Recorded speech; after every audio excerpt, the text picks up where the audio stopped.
നമ്മുടെ പാലക്കാടിന്റെ ഏറ്റവും ഭംഗിയുള്ള സ്ഥലം പറഞ്ഞാൽ നമ്മുടെ സ്വന്തം മലമ്പുഴയാണ്. തെക്കേ മലമ്പുഴയ്ക്ക് മഴക്കാലത്തിലാണ് ഇതുപോലെ അടിപൊളി വെള്ളച്ചാട്ടം നിറയെ കാണാൻ പറ്റും. നല്ല അടിപൊളി സ്ഥലമാണ്, നല്ല അടിപൊളി പുഴയാണ്. ഫുള്ള് വെള്ളത്തിലാണ് ഞങ്ങൾ വരുന്നത്. ഇവിടുത്തെ കുട്ടികൾ കുറച്ച് മീൻ പിടിച്ചിട്ടുണ്ട്. അപ്പൊ ഇന്നത്തെ പരിപാടി നല്ല അടിപൊളി മലമ്പുഴ മീൻ കറിയും. നമ്മളിപ്പോ വന്നിരിക്കുന്നത് ഒരു കാട്ടിന്റെ ഉള്ളിലാണ്. അച്ഛനും അമ്മയും ഇതിന്റെ ഉള്ളിൽ താമസിക്കുന്നുണ്ട്. ഒരു 50 വർഷമായിട്ട് അവര് താമസിക്കുന്നുണ്ട്. അവര് നമുക്ക് പരിചയപ്പെടുത്താം. പുലി നെരി എല്ലാം എന്നെ സംഭവം ഇത്. അതിനാണ് ഈ ഷോക്ക് വെച്ച് നമുക്ക് ഇതൊക്കെ തുറന്നിട്ട് അങ്ങോട്ട് ഉള്ളിലേക്ക് പോവാം. നമ്മുടെ അച്ഛനെ പരിചയപ്പെടുത്തുന്ന ഇതാണ് നമ്മുടെ അച്ഛൻ, ഇതാണ് നമ്മുടെ അമ്മ. ഇത്ര കാലം ഇവിടെ ഇരിക്കാൻ തുടങ്ങിയിട്ട് 55 കൊല്ലായി. ഇതിന്റെ പേരാണ് മരവ. ചെറുപ്പകാലത്താണ് ഈ സംഭവം ഉള്ളത്. ഇതില് നമ്മൾ ബറം മുളകെടുത്ത് ഈളും കോലിൽ കുത്തിയിട്ട് ചുടും. ചുട്ടിട്ട് കുറച്ച് പുളി ഉപ്പൊക്കെ ഇട്ടിട്ട് അങ്ങനെ ചമ്മന്തി ഇതിലിട്ട് നിരടി നിരടി നിരടി ചമ്മന്തി ആക്കിയിട്ട് വെള്ളച്ചോറും ചമ്മന്തിയും കൂടി കഴിക്കും. പൂളയാണിത്. ചടപടേ നമുക്ക് റെഡിയാക്കുക.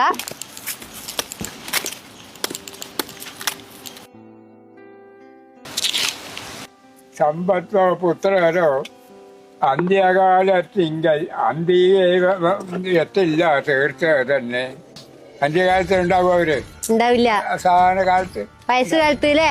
ഞാൻ പാടി ഞാൻ നാരായണ നാമം നേടി ഞാൻ നിത്യാനന്ദം. ഭാര്യയോ മക്കളോ സമ്പത്തോ പുത്രരോ അന്ത്യകാലത്തിങ്കൽ അന്തികെ എത്തില്ല. തീർച്ചയായും തന്നെ പറഞ്ഞത് പഠിക്കലേശം പറഞ്ഞത് ഉടക്കണം. അവിടെ പൂളക്കിഴങ്ങൊക്കെ തൊലിച്ച് ക്ലിയർ ആക്കിയിട്ട് വെള്ളം ഒഴിച്ച് കഴുകി കൊടുക്കാം.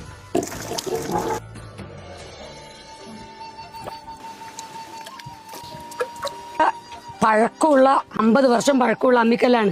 നല്ല പെട്ടക്കണ മീന് കിട്ടിയിട്ടുണ്ട്. പിള്ളേര് നന്നാക്കാൻ പോയിട്ടുണ്ട്. നാട്ടിൻ പുറത്തുള്ള അടുപ്പാണിത്. ഇത് അടുപ്പ് വെക്കാൻ പോകും.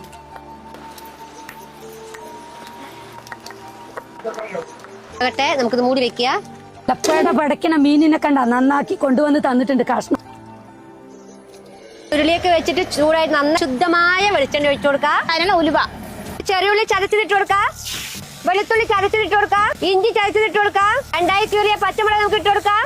ചെറിയുള്ളി ചെറുതായി അരിഞ്ഞതാണ്, അത് ഇട്ട് കൊടുക്കാം. ഉള്ളി അരിഞ്ഞു വെച്ചതാണ് ചെറുതായിട്ട്, അത് ഇട്ട് കൊടുക്കാം. ആടി വരാൻ വേണ്ടി നമുക്ക് കുറച്ച് ഉപ്പിട്ട് കൊടുക്കാം. ആയിട്ട് അരിഞ്ഞു വെച്ച തക്കാളി ഇതിലിടാം.